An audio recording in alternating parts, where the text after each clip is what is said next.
بسم اللہ الرحمن الرحیم۔ شیخ العرب والعجم عارف باللہ مجدد زمانہ حضرت اقدس مولانا شاہ حکیم محمد اختر صاحب رحمۃ اللہ علیہ، یعنی میرے پیارے دادا جان رحمۃ اللہ علیہ کے دروس مثنوی پر مشتمل کتاب درس مثنوی مولانا روم، مجلس درس مثنوی 4 رمضان المبارک سن 1418 ہجری مطابق 3 جنوری سن 1998 بروز ہفتہ بوقت 7 بجے صبح در خانقاہ امدادیہ اشرفیہ گلشن اقبال بلاک نمبر 2 کراچی۔ ارشاد فرمائے کہ آج کے اشعار میں معرفت کا عظیم الشان مضمون ہے۔ اگر یہ مضمون سامنے ہو تو نماز میں، تلاوت میں، سجدہ میں مزہ آ جائے گا کہ کتنے عظیم الشان مالک کے قدموں میں میرا سر ہے، کتنے عظیم الشان مالک کے سامنے میں ہاتھ باندھے کھڑا ہوں، کتنے عظیم الشان مالک کو اس مالک ہی کا کلام سنا رہا ہوں۔ گر تو ماہو محرہ گوئی خفا، گر تو ماہو محرہ گوئی خفا، گر تو قد سرو را گوئی دوتا، گر تو قد سرو را گوئی دوتا۔ مولانا رومی فرماتے ہیں کہ ان چاند سورج کی روشنی اللہ تعالیٰ کے نور کے مقابلے میں کچھ نہیں ہے، کیونکہ نور کی تعریف ہے ظاہر لنفسہ، جو اپنی ذات سے ظاہر ہو، اور یہ اپنی ذات سے ظاہر نہیں ہے۔ ان کا نور اللہ تعالیٰ کی ادنا بھیک ہے، اور پھر یہ غروب بھی ہو جاتے ہیں، اور اللہ کا نور کبھی غروب نہیں ہوتا، اور قیامت کے دن یہ لپیٹ دیے جائیں گے، کما قال تعالی اذا الشمس کورت۔ پس ان کی یہ بھیک بھی عارضی ہے، لہذا اللہ کے نور کے مقابلے میں ان کی روشنی کیا بیچتی ہے۔ اس کے علاوہ چاند اور سورج کا نور فانی بھی ہے اور محدود بھی، اور اللہ تعالیٰ کا نور غیر فانی غیر محدود ہے، اور فانی محدود اپنی اکثریت کے باوجود غیر فانی غیر محدود کے سامنے اقلیت میں ہوتا ہے۔ اس لیے مولانا فرماتے ہیں کہ اللہ، اگر آپ چاند اور سورج کو حقارت سے طعنہ خفا دیں کہ اے بے نورو، تمہارے اندر کوئی روشنی نہیں ہے، تم مخفی ہو، تم پر تو نور کا اطلاق بھی نہیں ہوتا، تم تو ظاہر لنفسہ بھی نہیں ہو، تم مظہر لغیرہ کیسے ہو سکتے ہو؟ میری دی ہوئی بھیک سے تم روشن ہو اور کائنات کو روشن کر رہے ہو، اور روزانہ تم کو غروب کر کے تمہاری حقارت اور بے کسی کا تماشا کائنات کو دکھاتا ہوں کہ تم بے نور ہو جاتے ہو اور کائنات کو روشنی دینے کے قابل بھی نہیں رہتے۔ پس اے چاند اور سورج، تمہارا نور حادث و فانی میرے نور قدیم واجب الوجود کے مقابلے میں خفا و استتار، کل عدم اور بے حقیقت ہے۔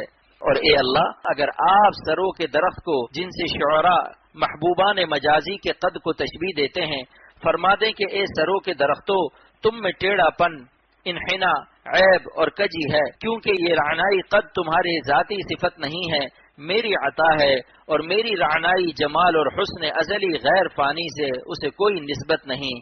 اور گر تو کانو بحر را گوئی فقیر، گر تو چرخ و عرش را گوئی حقیر۔ اگر آپ معادن سیم و زر اور مخازن لعل و گوہر اور معدنیات کے انمول ذخائر اور بحر حامل سواحل جواہر، یعنی اے خدا، اگر آپ سونے چاندی کی کانوں اور قیمتی موتیوں کے خزانوں اور معدنیات کے انمول ذخیروں اور ساحل سمندر میں چھپے ہوئے کروڑوں کروڑوں کے موتیوں کو فرما دیں کہ تم سب فقیر اور بھک منگے ہو، اگرچہ تم ایسے غنی ہو کہ دوسروں کو بھی غنی کرتے ہو، لیکن چونکہ یہ صفت غنا تمہاری ذاتی صفت نہیں، میری بھیک ہے، لہذا تم فقیر اور بھک منگے، حقیر اور ناچیز اور بے حقیقت ہو۔ اور اگر آپ عرش اعظم جیسی عظیم مخلوق کو جو 7ویں آسمان کو اپنی آغوش میں لیے ہوئے ہے، فرما دے کہ اے آسمانوں اور اے عرش و کرسی، تم سب حقیر مخلوق ہو، بنسبت با کمال تو روا است، بنسبت با کمال تو روا است، ملک و اقبال و غناہا مراتو راست، ملک و اقبال و غناہا مراتو راست۔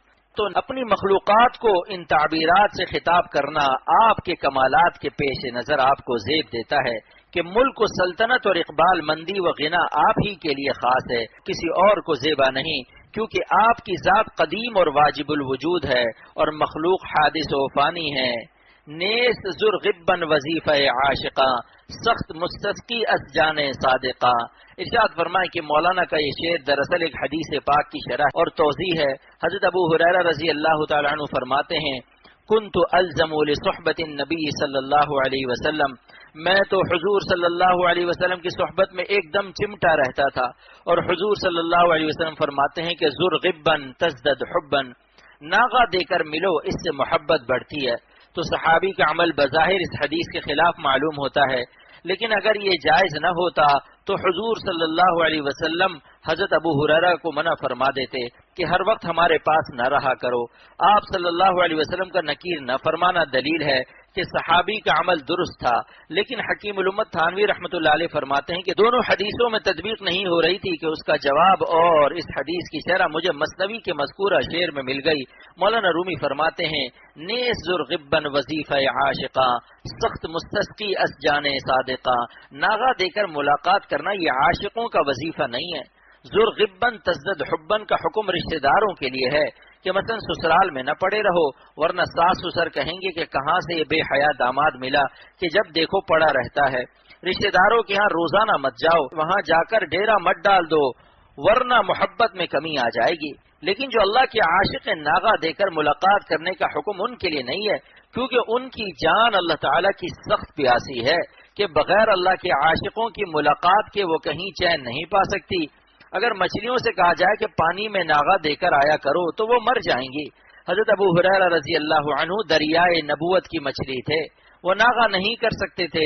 مولانا فرماتے ہیں نیست ذرغبن وظیفہ ماہیاں ذاک بے دریا ندارن ان سے جاں، ناغہ دے کر پانی سے ملاقات کرنا مچھلیوں کا کام نہیں ہے، کیونکہ بغیر پانی کے وہ زندہ نہیں رہ سکتی، بغیر پانی کے وہ اپنی جان سے بیزار ہو جاتی ہیں۔ میر صاحب کا واقعہ جب انہوں نے آنا شروع کیا تو صبح فجر کے بعد آتے تھے اور رات کو جاتے تھے۔ میں نے ان سے کہا کہ تیسرے دن آیا کرو، لیکن ایک ہی دن میں وہ تڑپ گئے اور ایسے پاگل ہوئے کہ بس سے اتر کر ناظم آباد میں میرے گھر کی طرف بھاگنے لگے۔ راستے میں ایک بوڑھا آدمی جا رہا تھا، اس نے جو انہیں بھاگتا ہوا دیکھا تو ایک طرف کو ہو گیا، اتفاق سے یہ بھی ادھر کو ہوئے، پھر وہ دوسری طرف ہٹا تو یہ بھی جلدی میں ادھر کو ہو گئے۔ وہ بیچارہ یا تو یہ سمجھا کہ مجھ سے ٹکرا جائے گا اور میری ہڈی پسلی ٹوٹ جائے گی، یا یہ سمجھا کہ کہیں یہ مجھ پر حملہ تو نہیں کر رہا ہے، تو زور سے چیخا کہ ہائے مر گیا مر گیا۔ میر صاحب معافی مانگتے ہوئے ہنستے ہوئے بھاگتے رہے۔ انہوں نے بتایا کہ میری جدائی ناقابل برداشت ہو رہی تھی اور دل چاہ رہا تھا کہ جلد از جلد ملاقات ہو، لہذا مولانا نے اسی لیے فرمایا کہ ناغہ دے کر ملاقات کرنے کا حکم عاشقوں کے لیے نہیں ہے، کیونکہ بغیر محبوب کے ان کی زندگی دوبھر ہے، جیسے مچھلیوں کے لیے ناممکن ہے کہ پانی سے وہ ناغہ دے کر ملاقات کریں، کیونکہ پانی ان کی زندگی کی اساس ہے، بغیر پانی کے وہ زندہ نہیں رہ سکتی۔ اسی کو مولانا شاہ محمد احمد صاحب رحمۃ اللہ علیہ فرماتے ہیں تیرا ذکر ہے میری زندگی، تیرا ذکر ہے میری زندگی، تیرا بھولنا میری موت ہے، تیرا بھولنا میری موت ہے۔ اسی لیے حضرت ابو ہریرہ رضی اللہ عنہ کی جان عاشق ذرغبن کی متحمل نہ تھی، اس لیے وہ ہمیشہ سرور عالم صلی اللہ علیہ وسلم کی چوکھٹ پر پڑے رہتے تھے۔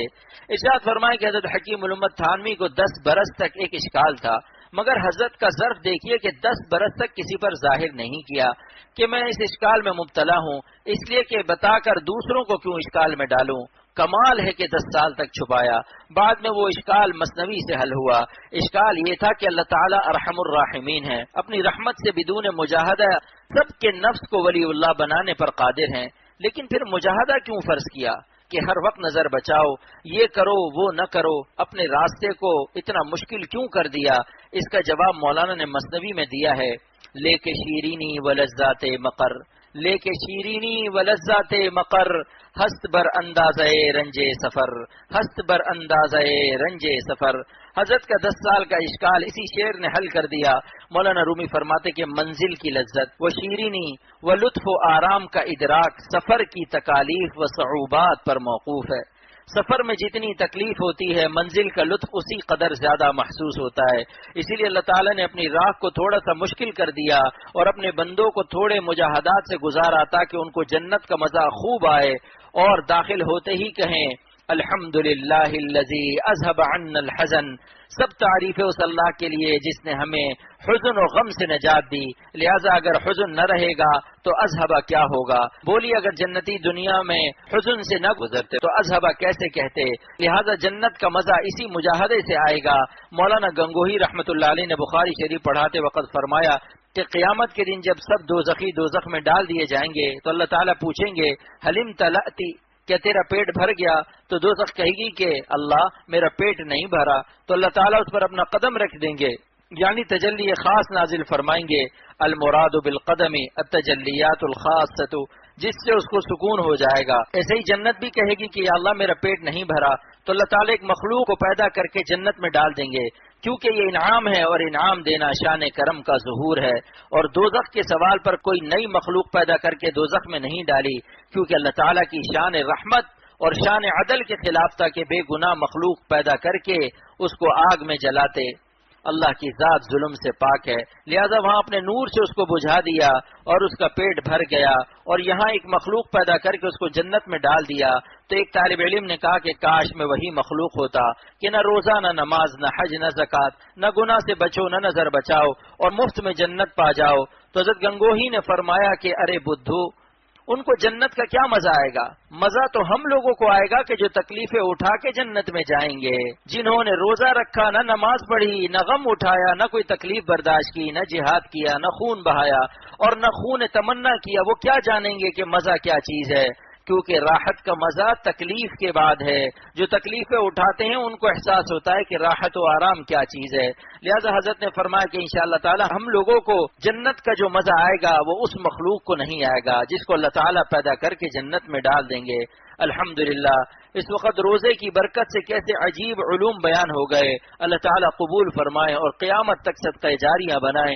آمین. یا اللہ اپنے محض اپنے کرم سے اختر کو جو درد دل عطا فرمایا ہے اور اس درد دل کے نشر کے لیے جو زبان ترجمان درد دل عطا فرمائی ہے اور اپنے کرم سے جو کان قدردان درد دل عطا فرمائے ہیں، یا اللہ میری آہ کو میرے دل میں اور ان کے دل میں اتار دیجئے، اور اے خدا میری کسی آہ کو ضائع نہ ہونے دیجئے، اور سارے عالم میں میری ہر آہ کو اور میرے درد دل کو قیامت تک نشر کا سامان فرما کر اسے شرف قبول عطا فرما دیجئے.